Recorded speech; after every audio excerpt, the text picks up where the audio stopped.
Okay, so this is take 2, because the first one kind of messed up on the audio. But anyway, so a while ago, just the other day, someone posted a shot of like the first 4 nodes on the early internet, the predecessor to the internet, the ARPANET. So this kind of got me curious about like, hey, this could be something fun to look at. And one of them got me particularly interested because of its locations. And that's why I kind of looked into it deeper and to try and see what kind of their role might have been. But so the ARPANET was kind of the predecessor to the internet. Now, where do we get the ARPANET from? It basically started out, so in 1957, when the Soviets launched Sputnik 1 into space, President Eisenhower was like, hey, that's not cool. We got to get ahead of them technologically. And so this kind of started the whole technological and, in an indirect sense, the whole space race between the US and the Soviets.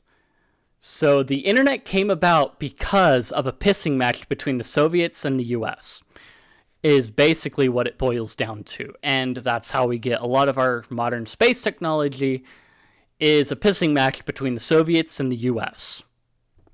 Everything comes down to a pissing match between 2 superpowers and our advancements therefrom. So basically, the ARPANET didn't come along until later on, when someone's like, hey, I've got an idea for a networking system that might help us like communicate a little bit easier. And it was the packet switching concept that is basically used across the internet today.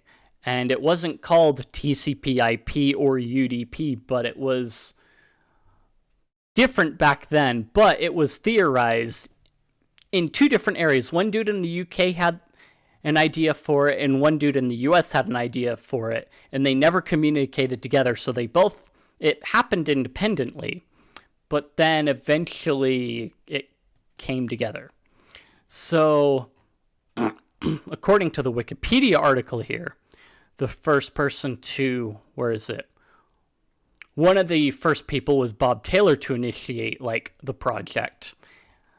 And what got me interested in it is, out of the first 4 locations, is that the 4th location that is listed. But we'll get to that later. So this pissing match leads to somebody asking for millions of dollars to create a network so that ARPA could share information across their sites much quicker than having to like send stuff across manually and so on. So basically, they got the things put together, and so the ARPANET, or the internet, was born in 1969, which is a very nice year to have the internet start and have the birth of the internet. So, yes. Yeah. So this started, not only that though, did it start in 69, but the 2 first systems to run it basically ran the sex operating system, and they were exchanging packets. So you have 2 systems in 69 where one system is sending packets to another system. The analog to this is very, very uncanny, I find. So you have a sex operating system sending stuff to another system, almost like this exchange of birthing something. Nerds were weird. I tried looking for the sex operating system very carefully. I used there were some things I just didn't feel comfortable not using incognito mode for when searching for it. But nonetheless, I couldn't find very much other than like multiple like places referencing like, oh, it's sex operating system. I mean, deeper research into it kind of seemed to indicate that it was an SDS 940 that ran the SEX operating system. So it's this Sigma 7 computer sending a packet to an SDS 940. Wait just a second. Yeah, so first full ARPANET network was planned to the Douglas Engelbart's Research Institute, running an SDS 940 with the Genie operating system connected to an IMP. Okay, so it was the Sigma 7 that ran the SEX operating system. Let's see, blah, blah, blah.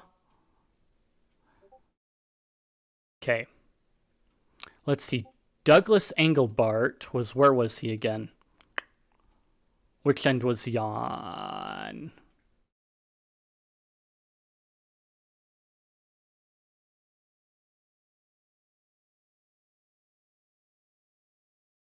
Okay, so he was on the second computer end.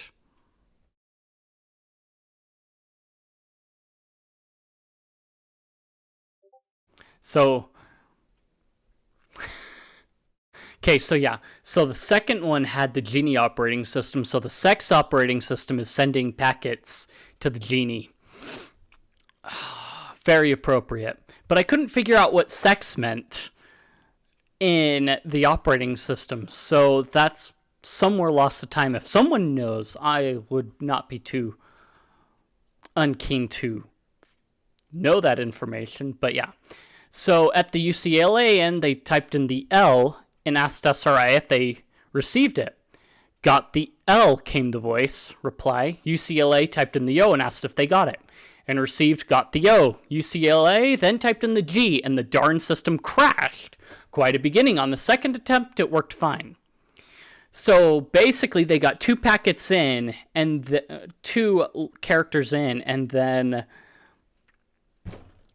after that, it crashed. So the initial internet hookup was a 2-pump jump, is how I would boil it down to.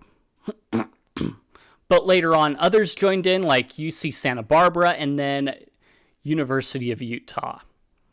So, and all the key thing between all these 4 sites are they were already established ARPA sites, which is why. So, ARPA later becoming DARPA and so on and so forth. But this was basically like a DoD-funded operation that was going on. So you have, let's see, like I said, the one that got me interested was University of Utah, which is where Taylor ended up going to later on and why they got some of the computer systems that they did. So you had that one. And they don't mention what operating system the Sigma 7 was running here at UCLA in the Wikipedia.